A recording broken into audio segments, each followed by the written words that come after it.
So ಅಲ್ಟರ್ ಅಂದ್ರೆ yes, alter means to change ಮೊದಲು. So alternating current ಅಂತಂದ್ರೆ a current whose the direction is continuously changing at regular intervals. ಒಂದು particular time ಒಳಗೆ continuous ಆಗಿ ಅದ್ರ direction change ಆಗ್ತಿರ್ತದೆ. So ಅಂತ ಕರೆಂಟಿಗೆ ನಾವು ಏನಂತ ಕರಿತೀವಿ, ಅಲ್ಟರ್ನೇಟಿಂಗ್ ಕರೆಂಟ್. ನೋಡ್ರಿ, ಒಮ್ಮೆ ಇದು ಹಿಂಗ ಈ ಡೈರೆಕ್ಷನ್ ಒಳಗೆ ಇರ್ತದ, ನೆಕ್ಸ್ಟ್ ಕೆಳಗೆ ಬರ್ತದ, ಮತ್ತೆ ಮೇಲೆ ಹೋಗ್ತದ, ಕೆಳಗೆ ಬರ್ತದೆ. So in this way continuously the direction of the current is changing. So ಇದಕ್ಕೆ ನಾವು ಆಸಿಲೇಟರ್ ಅಂತ ಕರಿತೀವಿ. ನೋಡ್ರಿ, ಡಿಸಿ ಪವರ್ ಸಪ್ಲೈ ಇತ್ತಂದ್ರೆ ಅದಕ್ಕೆ ಸೆಲ್ ಅಥವಾ ಬ್ಯಾಟ್ರಿ ಅಂತ ಕರಿತೀವಿ. ನೆನಪಿಟ್ಕೋರಿ, ಡಿಸಿ ಪವರ್ ಸಪ್ಲೈ ಅಂದ್ರೆ ಏನು, ಡೈರೆಕ್ಟ್ ಕರೆಂಟ್. ಡೈರೆಕ್ಟ್ ಕರೆಂಟ್ ಅಂದ್ರೆ ಅಲ್ಲಿ direction of the current does not change, ಒಂದೇ ಫಿಕ್ಸ್ ಡೈರೆಕ್ಷನ್ ಒಳಗೆ ಇರ್ತದ. ಇದು ಆಸಿಲೇಟರ್ ಅಂತಂದ್ರೆ it is AC power supply. AC power supply is called oscillator and DC power supply is called, yes, DC power supply is called cell or a battery.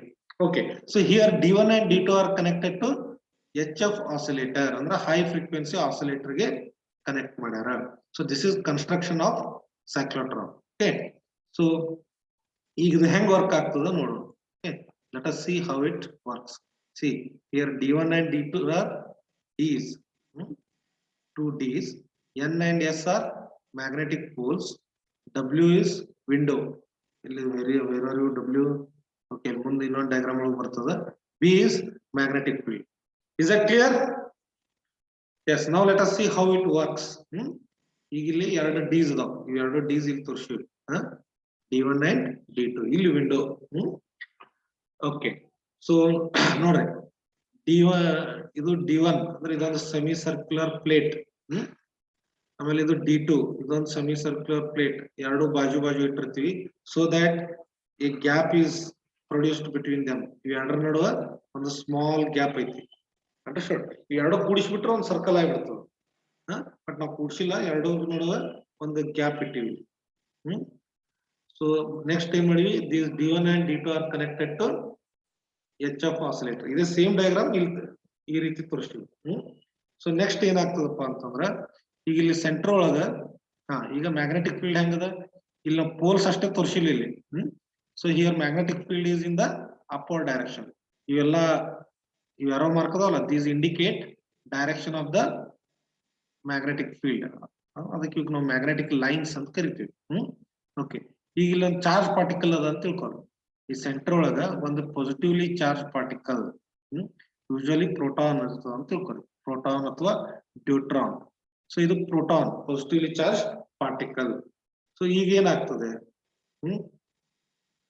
So now this charge particle moves in a circular path ಆಗಿ ಲಾಸ್ಟಿಗೆ ಇಲ್ಲಿ ಹೊರಗಡೆ ಬರ್ತದೆ. So ಯಾಕೆ ಹಿಂಗಾಗ್ತದೆ, how it moves in a circular path and how it comes out. Okay, see here what happens when the charge particle is here. Okay, ಮೊದಲು ಇಲ್ಲಿ ಏನ್ ಮಾಡ್ತೀವಿ ನಾವು, ಅದಕ್ಕೆ ಸೆಂಟರ್ ಒಳಗೆ we send it with some velocity. Okay, so suppose the velocity, 1 minute, yes, so ಈಗ ಈ direction ಒಳಗೆ ಎಂಟರ್ ಆಯ್ತು ಅಂತ ತಿಳ್ಕೊ. This is the direction of velocity. ಆಮೇಲೆ ಮ್ಯಾಗ್ನೆಟಿಕ್ ಫೀಲ್ಡ್ ಹೆಂಗದ, it is in the upward direction. So ಅದಕ್ಕೆ velocity ಮತ್ತು ಮ್ಯಾಗ್ನೆಟಿಕ್ ಫೀಲ್ಡ್ ಅಪ್ವರ್ಡ್ ಡೈರೆಕ್ಷನ್ ಇರ್ತಾವ. ಸೊ ವೆಲಾಸಿಟಿ ಮತ್ತು ಮ್ಯಾಗ್ನೆಟಿಕ್ ಫೀಲ್ಡ್ ಅಪ್ವರ್ಡ್ ಡೈರೆಕ್ಷನ್ ಇದ್ದರೆ that charge particle is force to move in a circular path. ಇನ್ನ ಈಗ discussion ಮಾಡಿವಿ ಹೌದಿಲ್ಲ, ಈಗ ಜಸ್ಟ್ ಹಿಂದಿನ ಸ್ಲೈಡ್ ಒಳಗೆ ಡಿಸ್ಕಸ್ ಮಾಡಿವಿ ಏನು, if velocity and magnetic fields are perpendicular to each other, then the charge particle is forced to move in a circular path.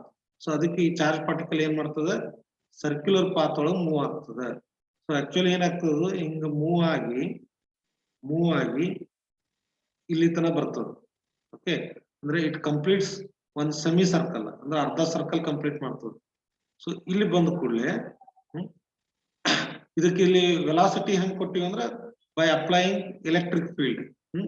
ಈಗ ಮೊದಲ ಎಲೆಕ್ಟ್ರಿಕ್ ಫೀಲ್ಡ್ ಏನ್, ಈ ಡಿ ಏನಿರ್ತದೆ ಪಾಸಿಟಿವ್ ಇರ್ತದೆ, ಈ D2 ನೆಗೆಟಿವ್ ಇರ್ತದೆ. ಸೊ ಇದು ಪಾಸಿಟಿವ್ ಇದು ನೆಗೆಟಿವ್ ಇರೋದ್ರಿಂದ ಅಂದ್ರೆ direction of electric field D1 to D2 ಇರ್ತದೆ. ಡೈರೆಕ್ಷನ್ ಆಫ್ ಎಲೆಕ್ಟ್ರಿಕ್ ಫೀಲ್ಡ್ ಹಿಂಗಿರ್ತದೆ D1 to D2. Okay, so direction of electric field ಹಿಂಗಿರೋದ್ರಿಂದ ಈ ಚಾರ್ಜ್ ಪಾರ್ಟಿಕಲ್ ಈ ಡೈರೆಕ್ಷನ್ ಒಳಗೆ ಮೂವ್ ಆಗ್ತಿರ್ತದೆ, ಅಂದ್ರೆ ಅದ್ರ ವೆಲಾಸಿಟಿ ಈ ಕಡೆ ಇರ್ತದೆ. But magnetic field upward direction ಅದ.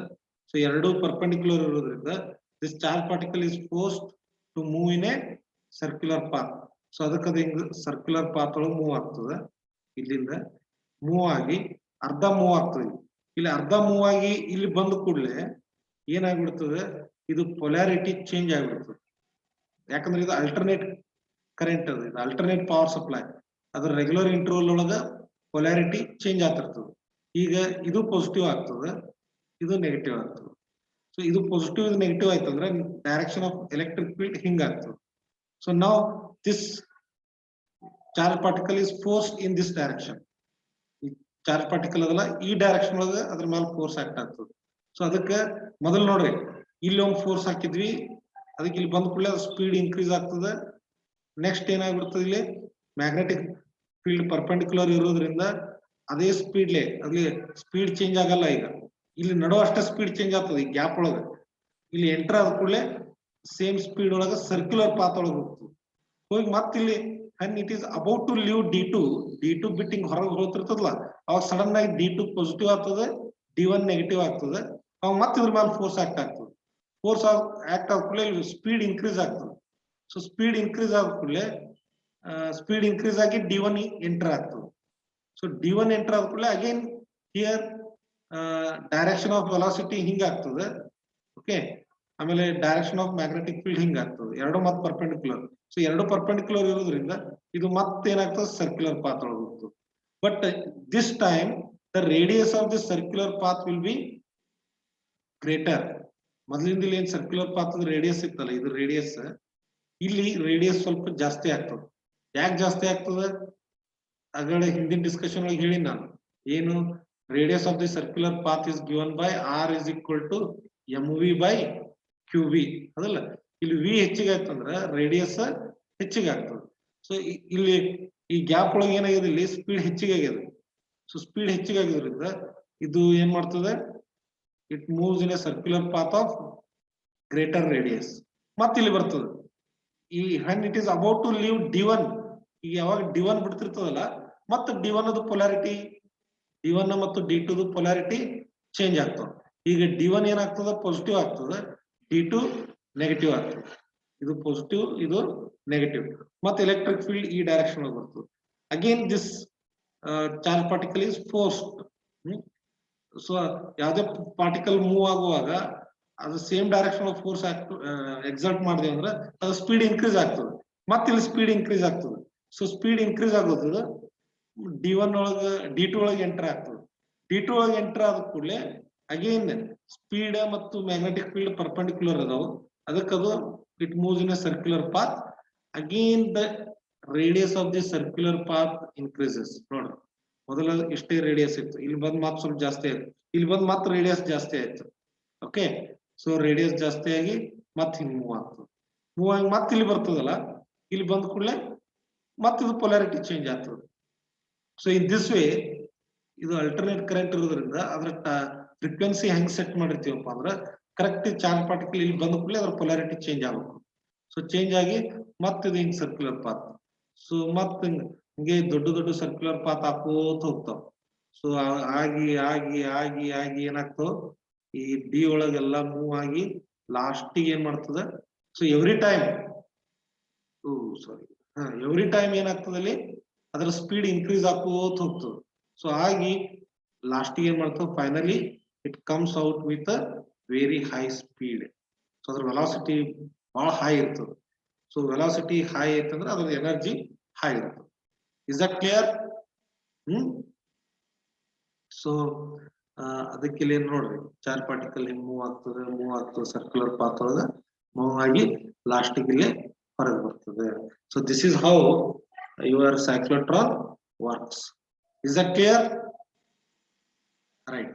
So working ನಾ ಇಲ್ಲಿ ಏನೇನು ಎಕ್ಸ್ಪ್ಲೇನ್ ಮಾಡಿದೆ ಅದೇ ಇಲ್ಲಿ ಕೊಟ್ಟಾರ. Imagine D1 is positive and D2 is negative. ಮೊದಲ D1 positive, D2 negative. The positively charged particle kept at the center in the gap between the D's get accelerated towards D2. ಇದು positive negative ಇರೋದ್ರಿಂದ ಈ charge particle accelerate ಆಗ್ತದೆ. Due to perpendicular magnetic field and according to Fleming's left hand rule, the charge gets deflected and describes semicircular path. So ಇಲ್ಲಿ magnetic field velocity perpendicular ಇರೋದ್ರಿಂದ ಅದು semicircular path ಒಳಗೆ ಹೋಗ್ತದೆ. When it is about to leave D2, D2 becomes positive and D1 becomes negative. ಈಗ D1 betting ಹೊರಗೆ ಹೋಗುವಾಗ ಇವೆಲ್ಲ delete ಮಾಡೋಣ. ನಾವು ಡ್ರಾ ಮಾಡಿದ್ದು ಕ್ಲಿಯರ್ ಕಾಣಿಸ್ತಾ. So when D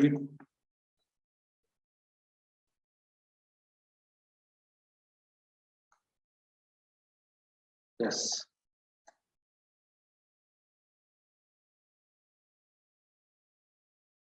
right. So when it is about to leave D2, ಇಲ್ಲಿ D2 ಬಿಟ್ಟು ಹೋಗುವಾಗ ಮತ್ತೆ ರಿವರ್ಸ್ ಆಗ್ತದೆ ಪೊಲಾರಿಟಿ. D2 ಪಾಸಿಟಿವ್ ಆಗ್ತದೆ, D1 ನೆಗೆಟಿವ್ ಆಗ್ತದೆ. D2 becomes positive. ಮೊದಲ D1 ಪಾಸಿಟಿವ್ ಇತ್ತು ನೋಡ್ರಿ, ಫಸ್ಟ್ D1 ಪಾಸಿಟಿವ್ ಇತ್ತು, ಈಗ D2 becomes positive and D1 becomes negative. Therefore the particle is again accelerated. ಇಲ್ಲಿ ಮತ್ತದು accelerate ಆಗ್ತದೆ and it moves in a circular path.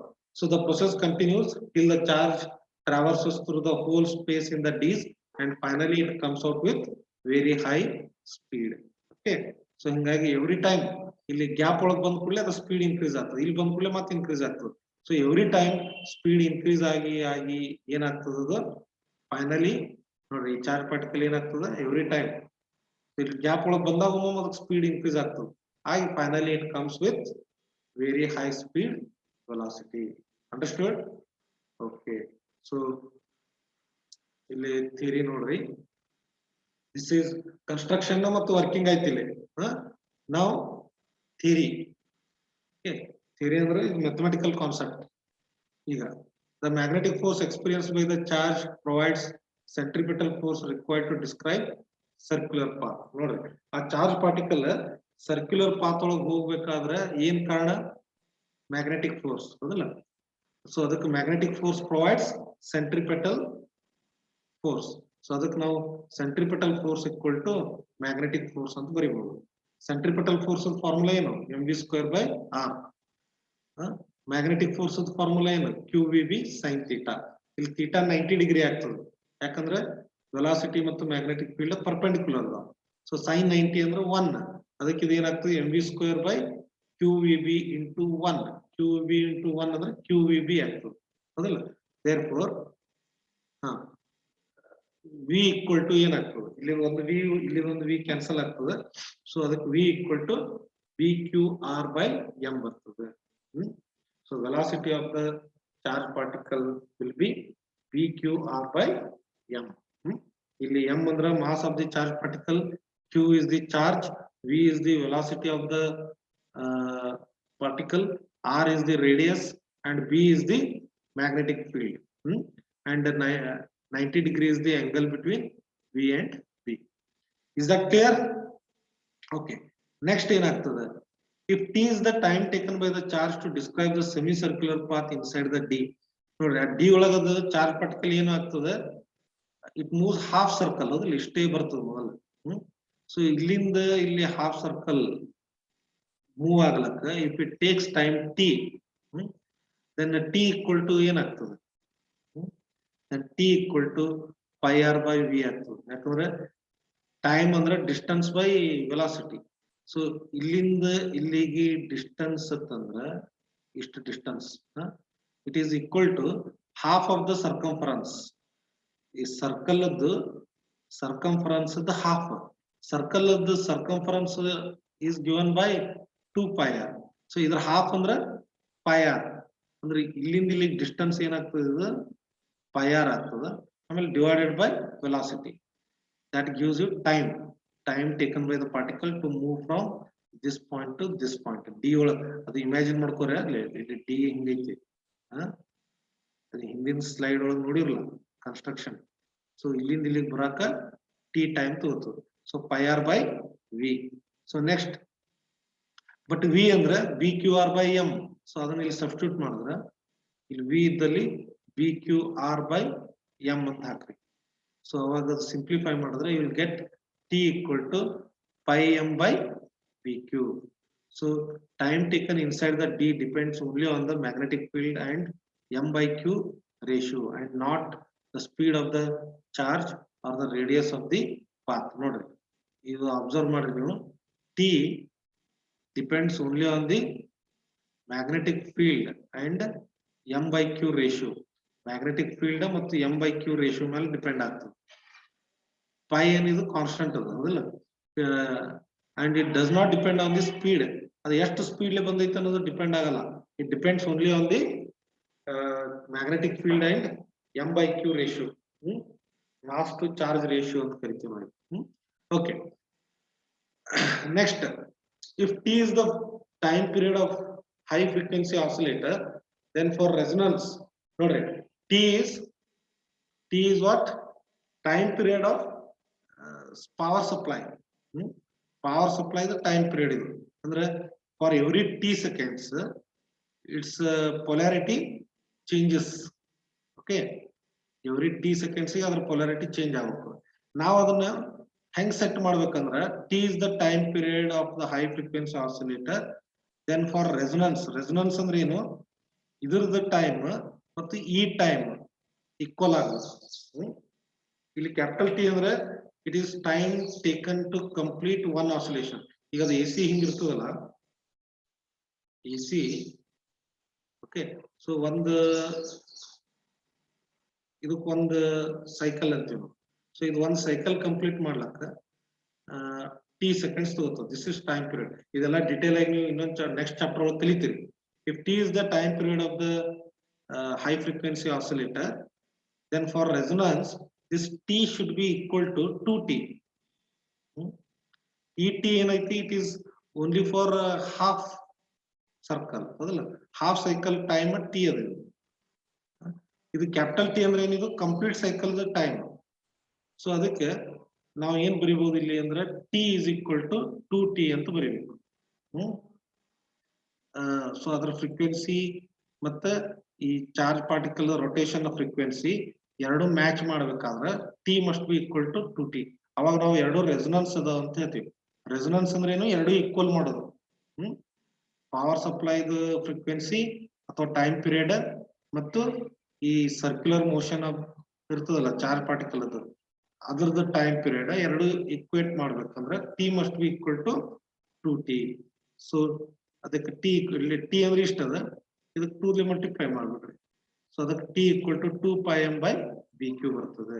So ಅಂದ್ರೆ time period of power supply must be equal to 2πm/bq. If f is the frequency, then frequency is given by you know that frequency is reciprocal of time period. Frequency is reciprocal of time period. ಅದಕ್ಕೆ f equal to ಏನಾಗ್ತದೆ, ಇದ್ರದ್ದು reciprocal bq/2πm. Understood?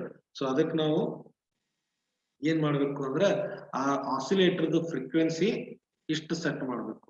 f is equal to bq/2πm. b ಅಂದ್ರೆ magnetic field, q ಅಂದ್ರೆ charge of the particle, m ಅಂದ್ರೆ mass of the particle. So ಇದನ್ನ f calculate ಮಾಡಿ ಆ ಫ್ರೀಕ್ವೆನ್ಸಿಯಲ್ಲಿ set ಮಾಡಿದೆವು ಅಂದ್ರೆ ಅವಾಗ ಅದು ನಮ್ಮ ಸೈಕ್ಲೋಟ್ರಾನ್ ಸರಿಯಾಗಿ ವರ್ಕ್ ಆಗ್ತದೆ. ವರ್ಕ್ ಆಗಿ it produces high energy charge particle. ನೆನಪಿಟ್ಟುಕೋರಿ, cyclotron only charge particle speed ಮಾತ್ರ ಇನ್ಕ್ರೀಸ್ ಮಾಡ್ತದೆ, ನ್ಯೂಟ್ರಲ್ ಪಾರ್ಟಿಕಲ್ ಇದ್ರೆ ಮಾಡಂಗಿಲ್ಲ. ಅಂಡರ್ಸ್ಟ್ಯಾಂಡ್? ಎಸ್. ಮತ್ತೆ ಈ ಚಾರ್ಜ್ ಪಾರ್ಟಿಕಲ್ ಎದಕ್ಕೆ ಯೂಸ್ ಮಾಡ್ತಾರೆ, ಎದಕ್ಕೆ ಅವ್ರ ಸ್ಪೀಡ್ ಇನ್ಕ್ರೀಸ್ ಮಾಡಬೇಕು? ಇವು ಹೈ ಎನರ್ಜಿ ಚಾರ್ಜ್ ಪಾರ್ಟಿಕಲ್ಸ್ ಇರ್ತಾವಲ್ಲ, they are used in nuclear reactions. ನೀವು ನ್ಯೂಕ್ಲಿಯರ್ ರಿಯಾಕ್ಷನ್ ಕಲ್ತೀರಿ, ಫಿಷನ್, ಫ್ಯೂಷನ್. ಈ ನ್ಯೂಕ್ಲಿಯರ್ ಫಿಷನ್ ಆಗ್ಬೇಕಾದ್ರೆ ಆ ನ್ಯೂಕ್ಲಿಯಸ್ಗೆ ಹೈ ಎನರ್ಜಿ ಪಾರ್ಟಿಕಲ್ ನಿಂದ ಬೊಂಬಾರ್ಡ್ ಮಾಡ್ತೀವಿ. ಈಗ ಒಂದು ನ್ಯೂಕ್ಲಿಯಸ್ ಅಂತ ತಿಳ್ಕೊರಿ, ಈ ನ್ಯೂಕ್ಲಿಯಸ್ಗೆ ಹೈ ಎನರ್ಜಿ ಪಾರ್ಟಿಕಲ್ ನಿಂದ ಡಿಕ್ಕಿ ಓಡಿಸ್ಬೇಕು. ಇದು ಡಿಕ್ಕಿ ಓಡಿಸಿದಾಗ ನ್ಯೂಕ್ಲಿಯಸ್ ಬ್ರೇಕ್ ಆಗ್ತದೆ. ಅವಾಗ ಏನಾಗ್ತದೆ, ನ್ಯೂಕ್ಲಿಯರ್ ಫಿಷನ್ ಆಗ್ತದೆ.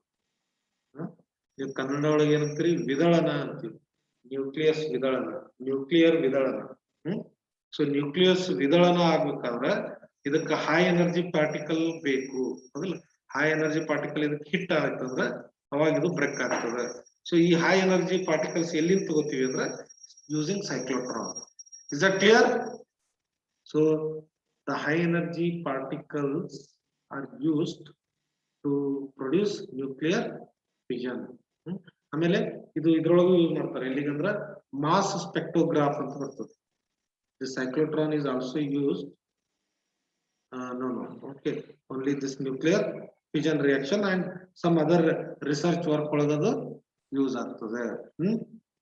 ಎಸ್. ಸೊ ಈಗ ಇಲ್ಲಿ ಚಾರ್ಜ್ ಪಾರ್ಟಿಕಲ್ ಹೊರಗೆ ಬಂದದಲ್ಲ, ಅದರದ್ದು ಮ್ಯಾಕ್ಸಿಮಮ್ ಕೈನೆಟಿಕ್ ಎನರ್ಜಿ ಎಷ್ಟು? See kinetic energy is given by 1/2 mv². That is 1/2 m. ಇಲ್ಲಿ ವಿ ಎತ್ತಂದ್ರೆ ಇನ್ನ ಹೆಂಗ್ ಮಾಡಿವಲ್ಲ, ವಿ ಏನ್ ಬಂದೈತಿ? ವಿ ಇಸ್ ಈಕ್ವಲ್ ಟು ಇಲ್ಲಿ ಐತ್ಲ, ಇಲ್ಲಿ pqr/m. ಓಕೆ, ಸೊ ಇದನ್ನ ಇಲ್ಲಿ ಸಬ್ಸ್ಟಿಟ್ಯೂಟ್ ಮಾಡ್ರಿ. 1/2 m pqr/m². So 1/2 b² q² r²/m. So kinetic energy maximum ಯಾವಾಗ ಇರ್ತದಪ್ಪ ಅಂದ್ರೆ ಅವು ಸರ್ಕಲ್ ಹಾಕಿ ಹಾಕಿ ಹಾಕಿ ಹಾಕಿ ಟಿ ದಿಂದ ಹೊರಗೆ ಬರುವಾಗ ಅವಕ್ಕೆ ಮ್ಯಾಕ್ಸಿಮಮ್ ಕೈನೆಟಿಕ್ ಎನರ್ಜಿ ಇರ್ತದೆ.